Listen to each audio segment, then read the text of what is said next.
Driving লাইচেন্সৰ status কেনেকৈ check কৰিব একেবাৰে সহজ পদ্ধতিত প্ৰথমতে আপোনালোকৰ নিজৰ মোবাইলৰ ক্ৰোম ব্ৰাউজাৰটো খুলিব। ক্ৰোম ব্ৰাউজাৰ খুলি আপুনি গুগলত লিখিব DL ষ্টেটাছ বা DL ষ্টেটাছ লিখিব বা নহ'লে পৰিবহন.gov.in লিখি দিব। ইয়াতে একেবাৰে ওপৰত দেখা পাইছে DL ষ্টেটাছ আহি গৈছে, তাতে ক্লিক দিব।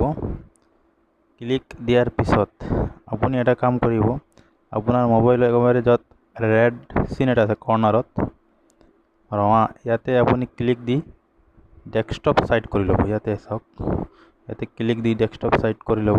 ডেস্কটপ সাইড কৰাৰ পিছত আপোনালোকে চাওক হোমত যাব। হোমত গৈ আপুনি এটা কাম কৰিব, ড্ৰাইভাৰ্ছ এণ্ড লাৰ্ণাৰ লাইচেন্স আছে, তাতে আপুনি ক্লিক কৰিব মোৰত। ক্লিক কৰাৰ পিছত ইয়াতে আপোনাৰ ষ্টেটটো সিলেক্ট কৰি ল'ব য'ত আছে। মই অসমত, যিহেতু মোৰ ৰাজ্য অসম, তাতে মই ক্লিক দিছোঁ। দিয়াৰ পিছত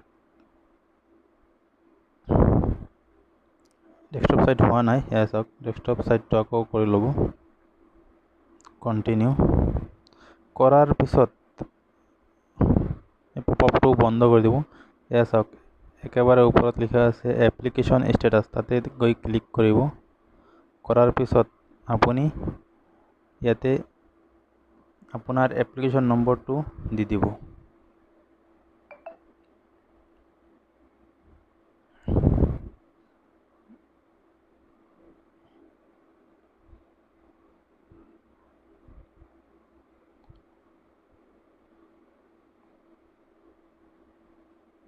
ইয়াতে ডেট অফ বাৰ্থটো ছেকেণ্ড যেটো আছে, তাতে আপুনি বক্স আছে, তাতে আপুনি ডেট অফ বাৰ্থটো লিখি দিব।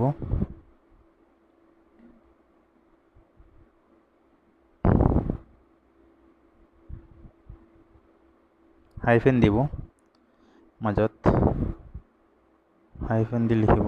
তাৰপিছত আপুনি কেপচা যেনেকুৱা আছে একদম সেম কৰিব লাগিব।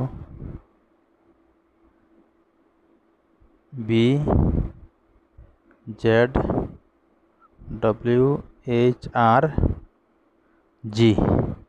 তাত লিখাৰ পিছত আপুনি সাবমিট বটন পাব, তাতে আপোনাৰ মোবাইলত দেখা পাব, তাতে সাবমিটত ক্লিক কৰিব।